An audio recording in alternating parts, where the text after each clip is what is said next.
अजय भाई बहुत पुराने मित्र। फोन पे तो हम आपस में संपर्क में रहते हैं लेकिन लगभग कितने सालों बाद आज मिलना हुआ हमें? करीब लगभग 5 से 6 साल हो गए। 5-6 साल बाद हम लोग का मिलना हुआ है। फोन से तो हमेशा संपर्क में रहते हैं, व्हाट्सएप और फोन कॉल्स और मैसेंजर वगैरह पे हमेशा टच में। बहुत अच्छा एक्टर। मैंने अभी भी याद है कि मैंने कैसे अपने एक्टिंग करियर की शुरुआत आपके साथ किया था, और आपसे जब भी मिलता था तो आप हमेशा वो अभिषेक बच्चन और राजपाल यादव वाला जो केमिस्ट्री वाला जो डायलॉग हमेशा सुनाते थे। तो मैं चाहूँगा कि इंटरव्यू हम शुरू करें उससे पहले ये डायलॉग आप बोले तो बहुत अच्छा लगेगा। बिल्कुल बिल्कुल। राजपाल यादव की मिमिक्री करता था मैं पहले, स्टेज वगैरह में छोटे मोटे स्टेज शो होते थे उसमें मैं राजपाल यादव की मिमिक्री करता था। तो राजपाल यादव जी का एक डायलॉग था उसमें, अभिषेक बच्चन की शादी में जब जाते हैं वो लोग, तो राजपाल यादव उनको शादी विश करने के लिए जाते हैं। तो उसके लिए राजपाल यादव एक डायलॉग मारते हैं, अभिषेक भैया तुमने शादी कर ली, हम क्या बताएं तुमको, शादी में डांस कर करके इतनी खुशी हो रही है, मेरे रंगीले रतन जिगर के चले, डांस कर करके मर जाए तेरी खुशी है। इस तरीके का एक डायलॉग था। तो मुझे बहुत फील होता था, पब्लिक भी बहुत हंसती थी इस चीज़ पे, अच्छा लगता था। मेरे फैंस बनते थे, लोग मिलते थे मेरे से, बात करते थे, क्योंकि मेरा डायलॉग जो बोलने का तरीका था वो अलग ही था। किसको देखकर एक्टिंग के फील्ड में आना हुआ? एक्टिंग को फील्ड में तो मैं फिल्में देखता था, अजय देवगन हुआ, शाहरुख खान हुआ, सलमान खान हुआ, इन सब लोगों की मूवियाँ मैं देखा करता था। मुझे सोचा नहीं था कि मैं एक्टिंग लाइन में जाऊँगा। स्कूल वगैरह में ड्रामा वगैरह होता था, तो मुझे एक्टिंग करने का शौक हो गया कि यार जब ये लोग ऐसा कर सकते तो मैं क्यों नहीं। तो इसलिए मैंने एक्टिंग का फील्ड चुना और मैंने एक्टिंग करनी शुरू, 1-2 ड्रामे भी किए मैंने अपने स्कूल टाइम पे। उसके बाद फिर मैं रुद्रपुर में स्टेज शो वगैरह होते थे, ट्रेड फेयर हुआ, गणेश महोत्सव हुआ, छोटे मोटे शो जो भी होते थे उन सब में मैं पार्टिसिपेट रहता था। अजय देवगन के फैन हैं आप? जी हाँ, अजय देवगन का फैन है, इसलिए मेरे परिवार वालों ने मेरा नाम भी अजय रखा। अच्छा, फेवरेट फेवरेट वही है? मेरे फेवरेट अच्छा, अजय। मेरे पहले फेवरेट अजय देवगन साहब होता करते थे, अभी भी अजय देवगन साहब हैं। और उस समय मैं बाल भी वैसे झाड़ता था। आप मेरे से 5-6 साल पहले जब हम लोग मिलते थे मेरी देखो, मैं आज भी बाल अजय देवगन की तरह ही रखता हूँ। तो आपने देखा होगा आपने देखा होगा कि उस तरीके का बाल रहता था। पहली बार जब आपने सोचा कि मुझे एक्टिंग करियर में जाना है, एंटरटेनमेंट फील्ड को अपनाना है, क्या उम्र थी आपकी? उम्र रही होगी मेरी ऐसी 15 साल की उम्र होगी उस टाइम। क्या ऐसा चीज रहा कि जिसने इस फील्ड में आपको ढकेल दिया या आप इस फील्ड में आकर्षित हुए? आप कोई फैमिली बैकग्राउंड ऐसा था ही? फैमिली बैकग्राउंड मेरा कुछ नहीं था, बहुत ही गरीब फैमिली से हूँ मैं। मुझे शौक था एक्टिंग का। मैं घर में कोई भी छोटी मोटी चीज़ होती थी तो उसको डायलॉग बोलता था, कोई मूवी का डायलॉग हो रहा है या मिथुन का डायलॉग हो गया या सनी देओल का कोई डायलॉग होता था, तो घर वालों से भी मैं एक्टिंग में ही बात करता था। तो एक्टिंग के लिए इसलिए मुझे ज़्यादा अच्छा लगा, तो मैंने एक्टिंग फील्ड चुना फिर, ताकि एक्टिंग करूँ और आगे जाऊँ, अपना करियर बनाऊँ इस चीज़ के लिए। तो आज मुझे तकरीबन 7 से 8 साल हो गए इस लाइन से, मीडिया लाइन से, तो आज भी मैं काम कर रहा हूँ। जो छोटे घराने होते हैं, जो गरीब परिवार होता है या जो मिडिल क्लास परिवार होता है, उसमें जब कोई एक्टर बनने के बारे में कहता है, लड़की हो या लड़का, लड़कियों के लिए तो बहुत ज़्यादा दिक्कतें हैं, लड़का भी कहता है तो उसके माँ बाप चाहते हैं कि पढ़ाई लिखाई करे, कोई अच्छी सी नौकरी करे, अपनी ज़िंदगी सेटल्ड करे और जिए अपनी ज़िंदगी, इन सारे फील्ड्स में आने नहीं देते हैं। तो आज से जब 7 साल पहले तो उस समय तो ये डिजिटल ज़माना नहीं था, अब तो डिजिटल ज़माना हो गया। लोगों को लगता है बेटा इस लाइन में चला जाएगा, कोई दिक्कत नहीं है, एज ए करियर अपने आप को परस्यू कर लेगा। लेकिन पहले के ज़माने में इस फील्ड में अपने आप को सस्टेन करना है, अपने घर वालों को यकीन दिलाना भी बहुत मुश्किल होता था। उस समय आपने अपने घर वालों से जब पहली बार कहा तो क्या रिएक्शन था उनका? मैंने अपने घर वालों को बताया इस चीज़ के बारे में कि भाई मैं ये जो हीरोज़ हैं, ये सलमान खान, अक्षय कुमार, अजय देवगन, मैं भी इनकी तरह बनना चाहता हूँ। मैं भी एक हीरो बनना चाहता हूँ, मूवी लाइन में काम करना चाहता हूँ। मेरा एक मतलब था इस चीज़ में काम करने के लिए। मैंने सोचा यार जब इनको गोली मारते हैं तो ये मर जाते हैं इस मूवी में, नेक्स्ट मूवी में ज़िंदा कैसे होते हैं। मैंने कहा यार ये तो सबसे बढ़िया चीज़ है, अगर मैं कभी भगवान ना करे कुछ हो जाता है मुझे, तो मेरी फैमिली के सामने हमेशा ज़िंदा रहूँगा, बोलता चालता हंसता खेलता। तो क्यों ना ऐसा काम करूँ यार जो हमेशा लाइफ बनी रहे और हमेशा लोग मुझे देखते रहे, बोलते चालता देखते रहे, यादगार चीज़ बन जाएगी। तो इसीलिए मैं ये कर रहा हूँ। पहला काम क्या था आपका? पहला काम मेरी एल्बम थी, हिंदी और भोजपुरी एल्बम थी, जो मैंने दिल्ली में शूट किया था, नजफगढ़ में। तो स्टेज शो में ही मेरे को वो उसका कांटेक्ट मिला था, उसकी बात हुई थी मेरी उससे। स्टेज शो में उस डायरेक्टर आया हुआ था वहाँ का, भोजपुरी एल्बम हिंदी एल्बम कर रहा था, तो उसने मेरे को ऑफ़र दिया इस चीज़ का। मेरी एक्टिंग इम्प्रेस हुआ वो। उसने मुझे बोला कि भैया भोजपुरी एल्बम करनी है और हिंदी एल्बम करनी है, तुम हमारे यहाँ आ जाओ, ऑडिशन दे दो और काम करते हैं। यार ठीक है, मुझे चांस मिल रहा है टीवी में आने का या कहीं आने का मौका मिल रहा है मुझे अगर स्टेज शो से, तो मैं बिल्कुल जाऊँगा यार। और मैं गया और मैंने एल्बम शूट की भोजपुरी, 8 गाने भोजपुरी के किए, 8 गाने हिंदी के किए, लिपसिंग की मैंने, एक्टिंग भी की उसमें। और बहुत ही बढ़िया प्रोजेक्ट गया, वो हिट रहा प्रोजेक्ट और आज भी चलता है वो। उसके बाद आगे का क्या दौर चला, क्या सिलसिला? आगे का दौर क्या, फिर सौम्या ट्रेनिंग फिल्म इंस्टीट्यूट एक मुंबई में है, तो वहाँ गया मैं। मेरे को प्रोजेक्ट मिला था कि मूवी मिल रही है, मूवी के लिए काम करेंगे। तो मैंने अपने घर वालों को बताया कि भैया मेरे को जाना है मुंबई। मेरे पास उस टाइम पैसे नहीं हुआ करते थे, बहुत ही गरीब फैमिली सा था, बहुत स्ट्रगल किया है मैंने अपनी लाइफ में। तो मैंने करीब 2,000 रुपये किसी से लिए उधार। 2,000 रुपये उधार लेने के बाद मैं मुंबई गया। मैं मुंबई गया तो वहाँ स्टेशन पे रुका। मैंने उन लोगों को कांटेक्ट किया जहाँ मुझे जाना था, मुंबई बैंदर में। बैंदर में उनका ऑफिस है, स्टूडियो है, प्रोडक्शन हाउस। तो मैं वहाँ गया, मैंने उनको फ़ोन किया कि सर मैं मुंबई आ गया हूँ और ऑडिशन देना है। तो उन लोगों ने मुझे फ़ोन करके बोला कि बेटा अभी तो शाम के 6-7 बज गए थे मुझे पहुँचते पहुँचते। उन्होंने बोला अभी तो ऑफिस बंद हो गया है, आप सुबह आइए। अब मैंने कहा यार मेरे पास तो कोई जगह नहीं है यहाँ पे, रुकूंगा कहाँ, मैं कहाँ जाऊँगा। अब मैं किसी से पूछता भी तो अनजान शहर, किससे पूछूं, इतने पैसे नहीं, 2,000 रुपये ओनली थे, आना भी था जाना भी था, रूम ले नहीं सकता था अभी। तो मैंने सोचा जब पब्लिक चल रही है रात को, मैंने एक से पूछा मुझे यहाँ ट्रेन कितने बजे तक चलती है रात को, तो उसने कहा पूरी रात चलती है।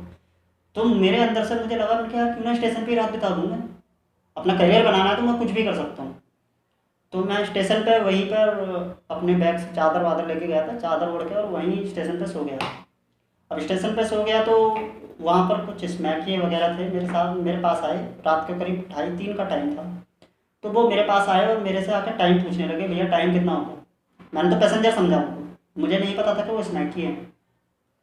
तो उन्होंने टाइम पूछा, मैंने अपना फ़ोन निकाला उनको टाइम बताने के लिए कि भैया ये टाइम हो रहा है। उसके बाद में एक पीछे से आया, उसने मेरे गर्दन पे ब्लेड रख दिया और मेरे से कहने लगा जितने पैसे हैं सारे निकाल, फ़ोन दे। जो मेरा पास बैग वैग था सारी चीज़ लेके वो मुझे लूट के चले गए। मैं नंगा हो गया, उनका सिर्फ कपड़े कपड़े में रह गए, कुछ नहीं था मेरे पास, सब छीन के ले गए वो। मैं इतनी तकलीफ में आ गया कि मैं घर कैसे जाऊँगा, मुझे अपने घर भी जाना है, ऑडिशन भी देना है सुबह जाके, क्या कहूँगा वहाँ जाके। अब रात जैसे तैसे करके हमने काटी। मैंने रात काटने के बाद फिर मैं पुलिस स्टेशन जाने की जगह मैंने छोड़ा, क्या पुलिस स्टेशन जाऊँगा, अब यहाँ अनजान शहर है, पुलिस वाले भी पैसे मांगते हैं, हो सकता है कोई पैसे मांग लेगा तो मेरे पास तो है नहीं, कोई सुनेगा नहीं मेरी। जहाँ ऑडिशन था मेरा मैं वहाँ गया सुबह में फ़ोन करके, तो उनका स्टूडियो खोला, वहाँ पे जाके मैं बात की अपनी, मेरा पोर्टफोलियो बना और आर्टिस्ट कार्ड बना, मेरी सारी चीज़ें तैयार कराई उन्होंने। उसके बाद मैंने उनको अपनी केमिस्ट्री बताई कि भैया मेरे साथ ये हादसा रात को हो गया और ऐसे ऐसे प्रॉब्लम हुई। उन्होंने कहा धर्मशाला ले लेते हैं। मैंने कहा सर मेरे पास पैसे नहीं है, मैं गरीब आदमी हूँ, मैं धर्मशाला कहाँ से ले लेता, और मुझे अभी घर भी जाना है, मैं कैसे जाऊँगा। तो उन लोगों ने मुझे सपोर्ट नहीं किया कि भाई ये प्रॉब्लम हो गई है, तुम हमसे पैसे ले लो और तुम अपने घर चले जाओ। मैं बहुत प्रॉब्लम में खड़ा हो गया वहाँ पे। फिर उसके बाद मैं वहाँ से निकला, स्टेशन पे आया। मैंने किसी से रेडी वाले से, उस ठेले वाले से, उससे मैंने बोला उनके भैया मेरे पास पैसे ख़त्म हो गए हैं, मुझे यूपी जाना है, उत्तराखंड जाना है, और मैं कैसे जाऊँ। तो वो पहले तो मना करता रहा, मैंने हाथ पैर जोड़े उसके, बड़ी तकलीफ़ झेलनी पड़ी मुझे। मैंने बहुत ज़्यादा उनको बोला, तब जाके उसने मुझे 500 रुपये निकाल के दिए। मैंने कहा भैया मैं घर पहुँचते ही आपके अकाउंट में ट्रांसफ़र कर दूँगा, मोबाइल नंबर ले लो, आधार कार्ड ले लो, ये ले लो वो ले लो। तब जाके उस बंदे ने मुझे 500 रुपये दिए, उस बंदे ने मेरी हेल्प कर दी। मैंने वहाँ से 500 रुपये लेके अपनी ट्रेन की टिकट कटाई, सीधा वापस आया।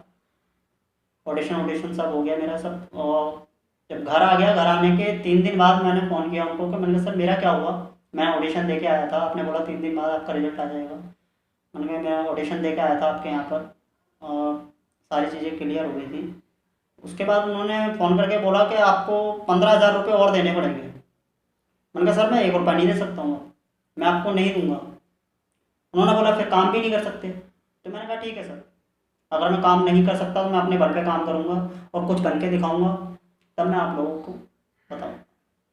ये मेरा स्ट्रगल है, बहुत ज़्यादा मेहनत मुझे करनी पड़ी, रात को स्टेशन पर भूखा सोना पड़ा। सब परेशानियाँ मैंने इसीलिए झेली क्योंकि मुझे अपना करियर बनाना था, एक एक्टर बनना था, एक्टर बनने का जुनून था मेरे अंदर। मतलब फ्रॉड और 420 बहुत बड़े लेवल पे है वहाँ इस लाइन में है। ऐसा नहीं है कि सभी प्रोडक्शन हाउस ऐसे हैं, कुछ प्रोडक्शन हाउस जेन्युइन भी हैं वहाँ पे, और हैं मतलब छोटी मोटी दुकान खोल के बैठे हुए हैं प्रोडक्शन हाउस के नाम पे, पैसे लूटते हैं कि हम बालाजी को जानते हैं, हम यशराज को जानते हैं, मुकेश छाबड़ा को जानते हैं, हम उसको जानते हैं, हम तुम्हारा उससे करा देंगे, हम आपको ये मूवी दिलवा रहे हैं, हम आपको वो दिलवा रहे हैं। ऐसा कहने वाले बहुत सारी दुकानें हैं मुंबई में, लूटने वाले बहुत सारे हैं। तो मेरा कहना सब लोगों से यही है कि फ्रॉड लोगों से बचो, जितना हो सके बचो, क्योंकि मुझे उस दिन से पता चला कि इस लाइन में एक भी रुपया नहीं लगता है। अगर तुम्हारे अंदर टैलेंट है, एक्टिंग का जुनून है, चाहे वो डांसर हो, एक्टर हो, सिंगर हो, कोई भी, जिसे जो अपना करियर बनाना है वो कर सकता है, जिसके अंदर टैलेंट है वो कर सकता है। कोई रुपया देने की जरूरत नहीं है, ना कोई पोर्टफोलियो बनता है। पहले बनते थे, मानता हूँ, जिस टाइम में गया था उस टाइम आज से 10-15 साल पहले पोर्टफोलियो बनते थे, आर्टिस्ट कार्ड भी बनते थे। हालांकि आर्टिस्ट कार्ड बनते हैं, आज भी बनते हैं, लेकिन वो जब बनते हैं जब तुम किसी बड़े लेवल पर पहुंच जाते हो, 2-4 मूवी आपकी सुपर हिट हो चुकी हैं या आप सुपरस्टार बन चुके हो, तब आपको आर्टिस्ट कार्ड की जरूरत पड़ती है। वो आर्टिस्ट कार्ड इसलिए होता है क्योंकि आपकी सिक्योरिटी है। आज के टाइम में अगर छोटा मोटा रोल कर रहे हो, छोटे मोटे रोल के लिए तुम्हें जूनियर आर्टिस्ट हो या कोई सीनियर आर्टिस्ट भी हो, तो अभी इतनी ज़रूरत नहीं है। आपका क्या प्रोफाइल है, क्या प्रोजेक्ट है, जो आप आर्टिस्ट कार्ड मांग रहे हो, शूटिंग पे जा रहे हो तो आर्टिस्ट कार्ड चाहिए, ये चाहिए, कुछ जरूरत नहीं।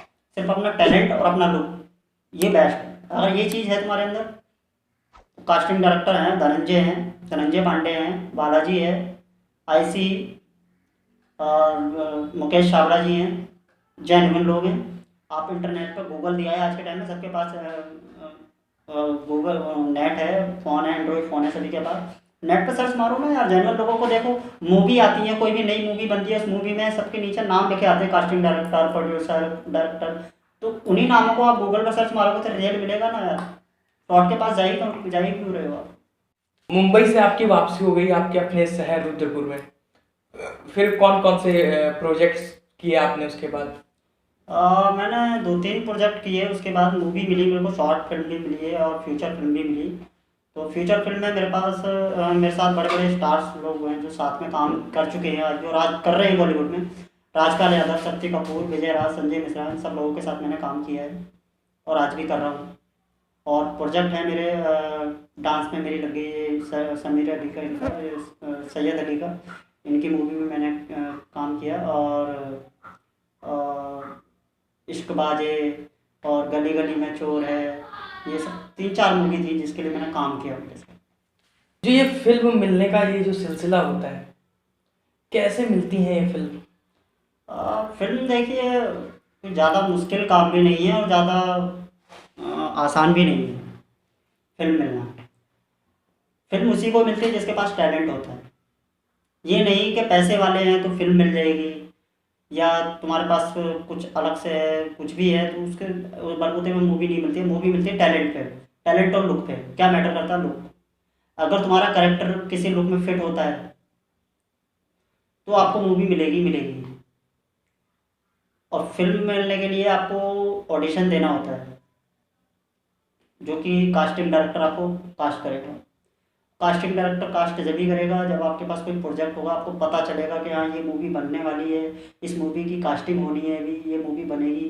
तो लिंक आदमी के बन जाते हैं उसी हिसाब से।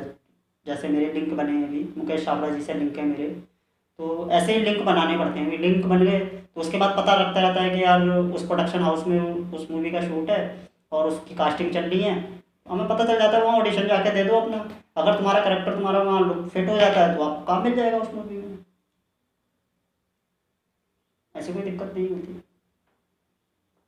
तो आगे की क्या क्या प्रोजेक्ट्स हैं जिसमें आप लगे हुए हैं लगातार? आगे के प्रोजेक्ट्स तो आपको पता ही है यार, हम साथ में काम करने वाले हैं कि हमारे दोनों के प्रोजेक्ट आने वाले हैं। अभी तो 2 प्रोजेक्ट हम वो अपने भी कर रहे हैं। हाँ, ये आप हो हमारे साथ, आप खुद ही इस चीज़ को जानते हो। हम 2 प्रोजेक्ट नेक्स्ट मंथ करने वाले हैं, हमारे नेक्स्ट मंथ ये दोनों प्रोजेक्ट हम रेडी कर देंगे, लोगों के पास जाएगा ये प्रोजेक्ट, लोगों को पता चलेगा। हम पुराने दोस्त हैं, बचपन से काम करते आए हैं एक्टिंग फील्ड में। पहले ये पहला जो काम पहले मुझे अभी भी याद है, हम पहला लोगों ने जो साथ में काम पहला किया। जो काम मैंने एक्टिंग का किया था आपके साथ ही किया था, शायद एक साथ करियर की शुरुआत करी बिल्कुल, मैंने, आपका भी बिल्कुल। उस समय पहला ही काम था। बिल्कुल। और वो और आज का दिन मैं देखता हूँ तो चीज़ें कितनी बदल गई हैं, और उससे हम लोग क्या सोचते थे एक्टिंग के बारे में, क्या करते थे, और आज चीज़ें कहाँ हैं, उससे बिल्कुल विपरीत है जो सोचते थे, है ना? बिल्कुल विपरीत थे। बिल्कुल। देखिए, एक्टिंग का ये नहीं आता था हम लोगों को, हाँ, लेकिन हम लोगों ने एक सोचा कि यार हमें कुछ करना है अपनी लाइफ में, ये लाइफ बेकार तो नहीं देनी, हमें कुछ करके दिखाना है, कुछ करना है। जैसे तुमने सोचा, आज तुम्हारा फिल्मी चैनल के चैनल है, सोचा तभी तो बना है ना। बिल्कुल बिल्कुल बस अगर जैसे आज मैं सोच रहा हूँ कि यार मुझे एक्टिंग करनी है, तो आज तभी तो एक्टर हूँ मैं। बिल्कुल। ये जो आजकल का जो यूथ है, जो आजकल का टैलेंट है, हम्म।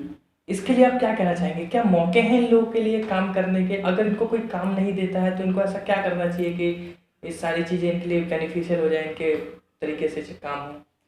बिल्कुल हो जाएगा काम, क्यों नहीं होगा। अगर कोई भी अगर नया आर्टिस्ट आता है और तुमसे काम मांगता है, कोई भी प्रोडक्शन, हम जेन्युइन प्रोडक्शन हाउस हैं, तुम्हारे पास अगर टैलेंट है तो तुम कहीं भी जाके खड़े हो सकते हो, ताल ठोक के कह सकते हो अपना ऑडिशन दो, अपना ऑडिशन दो, और वहाँ से सिलेक्ट हो।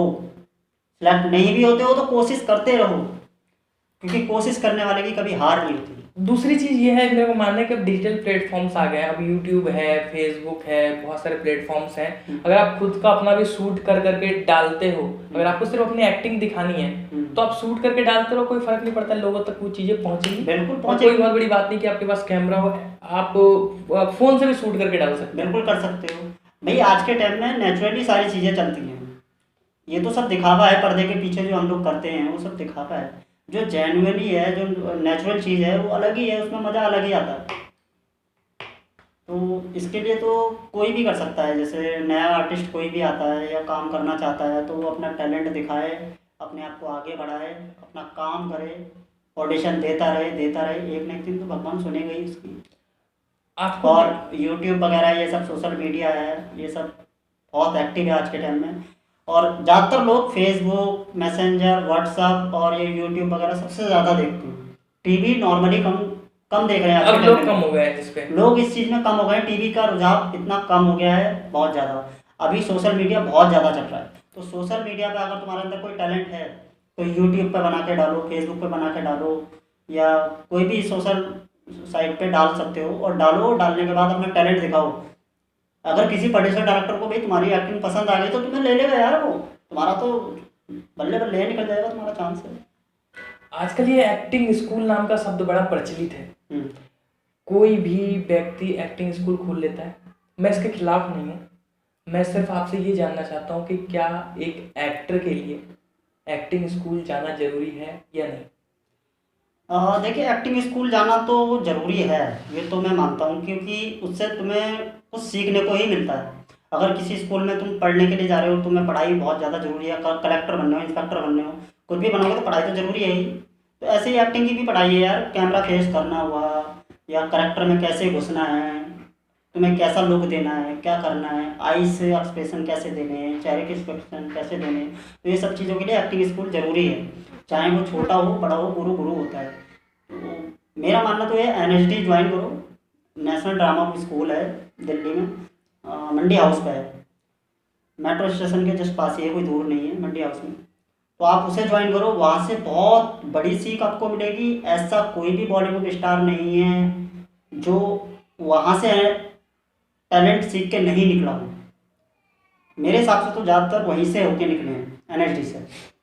तो NSD से सीखो, 6 महीने, 1 साल, 3 साल, जो भी आपको कोर्स सही करना है। मायने में जो एक्टिंग सिखाया जाता है NSD या FTTI, जो भी FTI जो भी है, वहाँ से सिखाया जाता है। उसके अलावा बहुत सारे एक्टिंग स्कूल्स खुल गए जो सिर्फ एक्टिंग के नाम पर पैसा ले रहे हैं, लेकिन उस तरीके का एक्टिंग नहीं सिखाते हैं। शायद टाइम पास होता है वहाँ पे या जो भी होता है, लेकिन NSD या FTI यहाँ पे एक्टिंग के बारीकियों को बहुत बखूबी तरीके से सिखाया जाता है, मेरा ऐसा मानना है।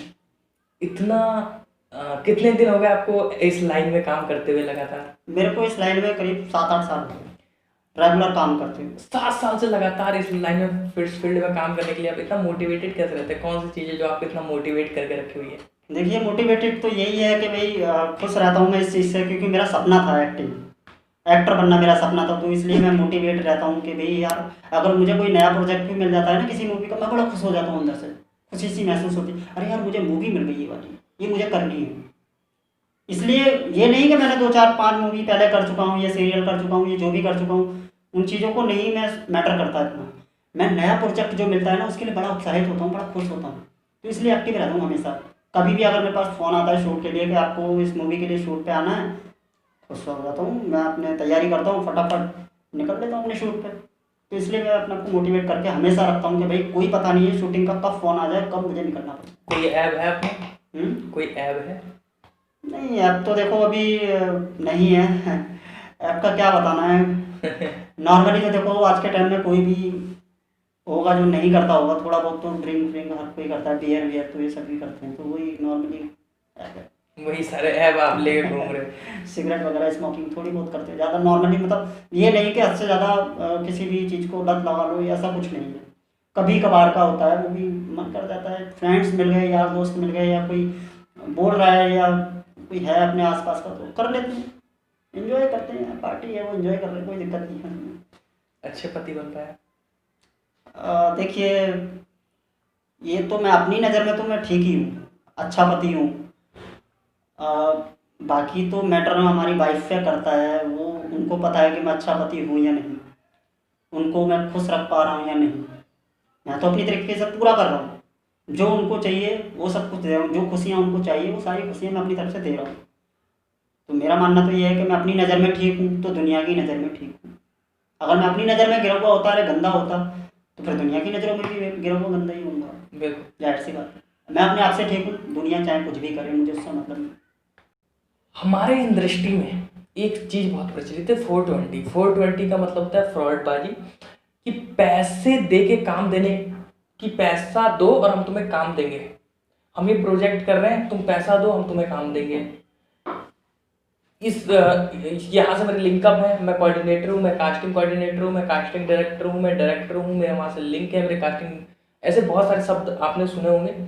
तो कभी कुछ एक्सपीरियंस किया आपने कि पैसे लेके और आपको ये सारी चीज़ें की जाती हैं, और कितनी सच्चाई है इन चीज़ों में?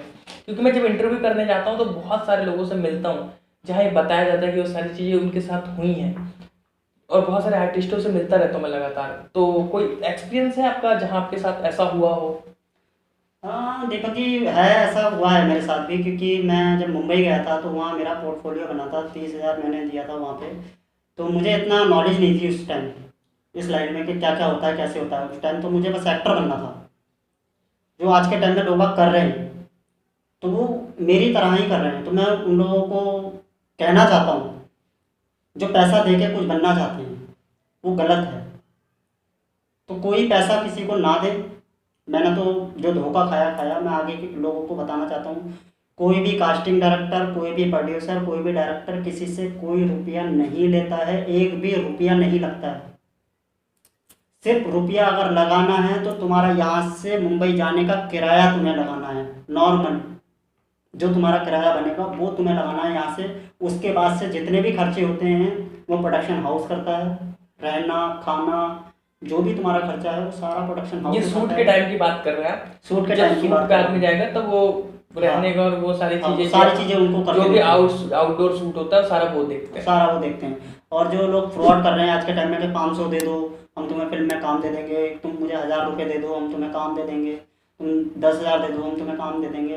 तो दुनिया में मंत्रियों के बेटे हैं, नेताओं के बेटे हैं, जो बड़े बड़े पैसे वाले लोग पड़े हुए हैं। मुंबई में क्या कमी है पैसे वालों की? सारे मुंबई पैसे वालों की है। तो आज तो सब हीरो होते, अगर पैसे से काम मिलता है तो सब हीरो होते। तो मेरा कहना यह है कि पैसे से काम नहीं मिलता है, टैलेंट से काम मिलता है। अगर अपने आप को टैलेंट तुम शो करोगे, अपने आप को एक अच्छा एक्टर अपने अंदर, पहले सबसे पहले तो अपने अंदर देखो, अपने गिरबान में जाके देखो कि तुम एक अच्छे एक्टर हो, तुम्हारे अंदर वो टैलेंट है जो दुनिया तुम्हें देखे और कहे कि हाँ यार ये बंदा है।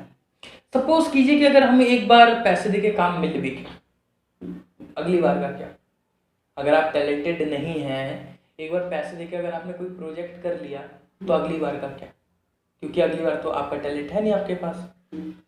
तो अगली बार काम नहीं मिलेगा ऑब्वियसली ना। टैलेंट रहेगा तो हज़ारों बार आपको काम मिलेगा।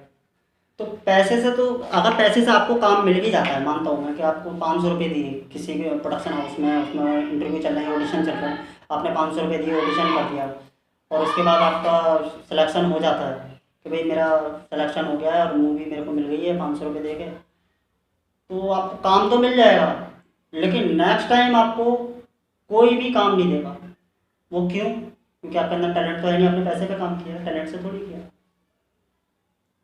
अगर टैलेंट तुम्हारे अंदर है तो फिर पैसे की जरूरत ही नहीं है ना। पैसा आपको मिलेगा, आप नहीं दोगे किसी को पैसा, पैसा आपको मिलेगा आपके टैलेंट का, आपकी मेहनत का।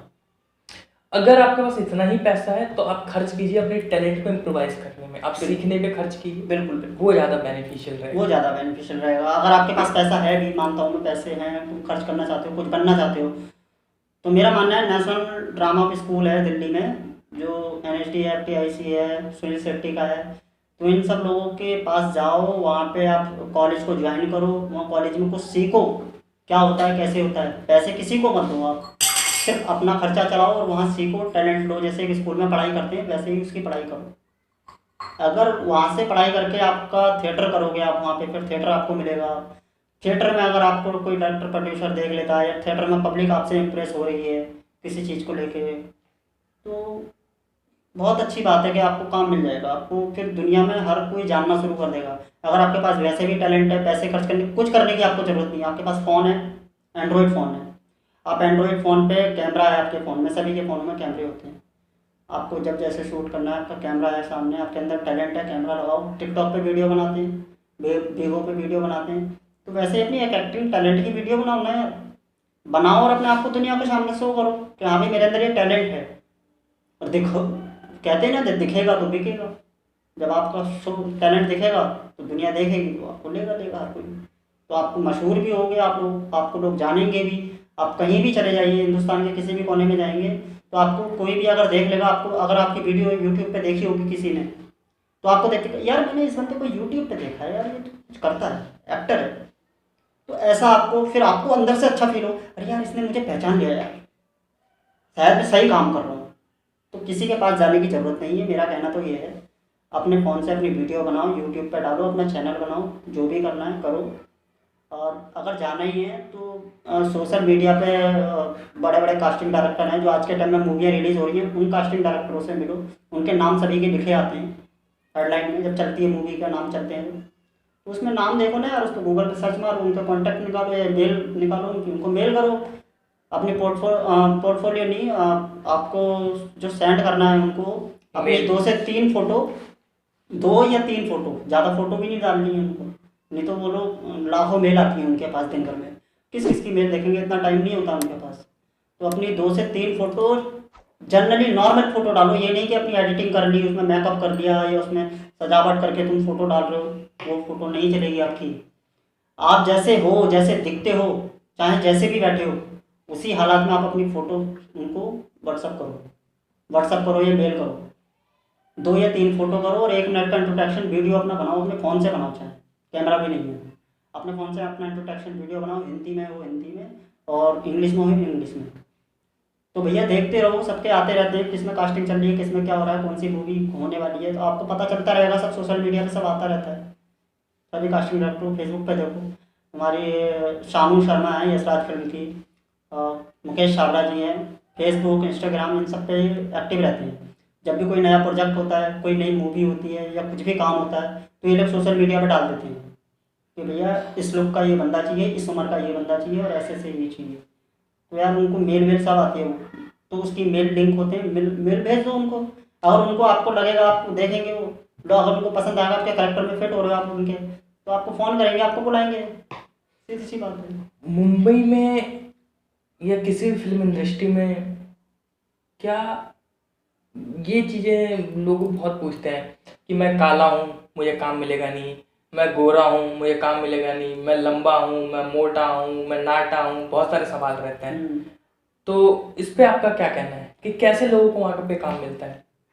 देखिए दीपक जी, ये तो कोई मैटर नहीं करता, आपने एक सीरियल देखा होगा, बेताल बादशाह, विक्रम बेताल, ये सीरियल देखे होंगे आपने, शक्तिमान, ये सारे पुराने सीरियल हैं।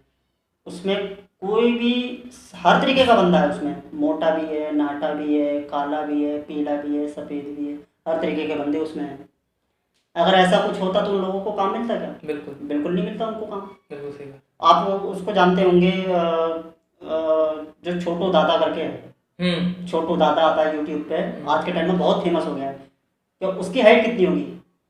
ये हाइट होगी उसकी, फेमस है। तो अगर ऐसा कुछ होता तो इन लोगों को काम मिलता क्या? नहीं मिलता। तो ये चीज़ टैलेंट से मतलब नहीं करते, टैलेंट होना चाहिए। आप काले मोटे, काले नाटे, जैसे भी हो, ठीक हो, भगवान ने आपको जैसे बनाया ठीक बनाया, सिर्फ आपके अंदर टैलेंट होना चाहिए, मेरा कहना ये है। रिजेक्शन उस समय सिर्फ सिर्फ इसलिए होता है क्योंकि आप उस कैरेक्टर से मैच नहीं कर रहे हो। बस हाँ, रिजेक्शन बस इसीलिए होता है, जैसे आपको प्रोड्यूसर ने कोई स्क्रिप्ट दी हुई है, कास्टिंग डायरेक्टर को या डायरेक्टर ने कोई स्क्रिप्ट दी हुई है कि भैया इस लुक का बंदा मुझे चाहिए और इस एज का बंदा मुझे चाहिए। अगर उस एज के बंदे जाके ऑडिशन देते हैं, या उस एज का कोई करेक्टर अगर आप उनको फिट लगता है तो उसको कास्ट करेंगे। दिन भर में लाखों लोग आते हैं ऑडिशन देने, और लाख में से दो चार ही करेक्टर ऐसे निकलते हैं जो ठीक होते हैं, जो उनके करेक्टर में फिट हो रहे हैं, उनके प्रोजेक्ट में फिट हो रहे हैं, वही लोग काम करते अभी आपके फ्यूचर प्रोजेक्ट्स क्या हैं या आने वाले प्रोजेक्ट्स क्या हैं जिस पे आप वर्क कर रहे हैं? हैं। देखिए, आने वाले प्रोजेक्ट मैंने अभी 2 हिंदी पिक्चर फ्यूचर फिल्म अभी साइन कर रखी हैं, तो उन मूवी के लिए तो मैं काम कर ही रहा हूँ, शॉर्ट फिल्म भी काम कर रहा हूँ। बाकी आप तो जानते हो, आपके साथ भी 2 प्रोजेक्ट करने वाला हूँ, वो भी कर ही रहा हूँ। बिल्कुल बिल्कुल और आगे करेंगे, करते रहेंगे, आगे बढ़ेंगे यार। और हमें बहुत सारा काम करना है, बिल्कुल रुकना नहीं है, चलते रहना है, चलते रहना है, कहीं भी नहीं रुकना है। बिल्कुल बिल्कुल। दोस्ती बहुत पुरानी है और आज बहुत दिनों बाद साथ में बैठना हुआ। जब बैठना हुआ तो मैंने सोचा उस समय का फ़ायदा उठाया जाए और अपने एक्टर दोस्त को अपने चैनल पे लाया जाए। हालांकि आप तो बहुत मना कर रहे थे कि नहीं ये वो और बाद में करेंगे इन सारी चीज़ों को जब कुछ प्रोजेक्ट्स करेंगे, लेकिन अच्छा लगा है कि आप मेरे कहने पर मेरे चैनल पे आए, बैठे और इन सारी चीज़ों को किया। मुझे भी बहुत अच्छा लगा यहाँ पे आके, आप लोगों से मिलके यार, मेरे दोस्त से मिला हूँ आज, इतने साल बाद मिलना हुआ है, मुझे बहुत अच्छा फील हो रहा है। जिंदगी में व्यस्तता इतनी है कि टाइम नहीं है, बिल्कुल टाइम नहीं है। ये तो लॉकडाउन हो गया कोरोना की वजह से, हम लोग नहीं फंसे रह गए, जो शूट पे नहीं जा पा रहे हैं, शूट रुके हुए हैं, कुछ जगह सरकार ने बैन कर रखी है, इसी वजह से हम लोग काम पे रुके हुए हैं। नहीं, आज मैं आपके पास थोड़ी बैठा होता, यहाँ टाइम ही नहीं था मेरे पास आने का जो मैं आ पाता। तो फ्री हूँ, घर आ रखा हूँ, थोड़ा टाइम घूम रहा हूँ, तो इसलिए मैं आपके पास आ गया और मिल रहा हूँ आज। तो यही।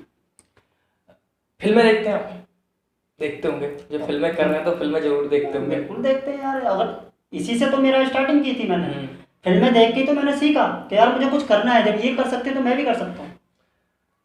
फिल्मों में लास्ट में डायरेक्टर लिख देता है दी एंड। आपको पता है मैं और मेरा भाई दी एंड के बिल्कुल खिलाफ है, बिल्कुल क्योंकि हमें लगता है लास्ट में सारी चीज सही होगी तो भाई दी एंड नहीं हो सकता, हमारा क्या है, just a beginning. Just a beginning. So guys, आज हमारे साथ थे मेरे बहुत प्यारे दोस्त। मेरे लिए तो वो दोस्त ही हैं, चाहे वो कुछ भी हो जाए उनके लिए मैं उनका दोस्त हूँ, लेकिन आप लोग के लिए वो एक एक्टर है, जाने माने एक्टर, जो कि फीचर्स फिल्म करते हैं, जो शॉर्ट फिल्म करते हैं, जो म्यूजिक एल्बम करते हैं, जो भोजपुरी के भी एल्बम्स करते रहते हैं। दो एरिया फील्ड ऑफ उनका बहुत ज़्यादा फेमस है, एक हिंदी और एक भोजपुरी। भोजपुरी में भी अपना लगातार वो परचम लहराए हुए हैं, अजय भाई, अजय चंद्रा जी। सो आई होप कि आपको ये इंटरव्यू बहुत अच्छा लगा होगा। अगर इंटरव्यू अच्छा लगेगा तो इंटरव्यू को लाइक कीजिएगा, चैनल पर नए हैं तो चैनल को सब्सक्राइब कीजिएगा, बेल आइकन को हिट कर लीजिएगा, ताकि जैसे ही मैं कोई लेटेस्ट वीडियो लाऊं तो आप तक वो पहुंच जाए और ये नॉलेजेबल चीज़ें आप तक पहुंचे। मैं फिल्मी हस्तियों की इंटरव्यूज लाता रहता हूं, ताकि जो फिल्मी दुनिया में लोग जाना चाहते हैं उनके साथ कोई मिस गाइडेंस ना हो, वो गाइड हो और अपने लाइफ में कुछ कर पाए। अजय भाई, अगर आप कुछ कहना चाहेंगे तो प्लीज़ दर्शकों के लिए। जी, मैं यही कहना चाहूँगा, आप लोग अपनी पूरी मेहनत के साथ, पूरी लगन के साथ अपना काम करते रहें और कहीं भी रुके नहीं, पूरी मेहनत और पूरी शिद्दत के साथ लगे रहो मेरे दोस्त। पिक्चर अभी बाकी है और पिक्चर बहुत जल्द रिलीज़ होगी और बहुत जल्द आप लोगों के बीच होगी। और अभी ये कोरोना का काल नहीं होता तो शायद आ भी गई होती। तो अब तो सोशल मीडिया का ज़माना है, सोशल मीडिया की वजह से हम लोग ने थोड़ी रोक रखी है। तो मिलते हैं आगे, चिंता क्यों करते हो, आगे मूवी में काम करेंगे, साथ में मिलेंगे। Just a beginning.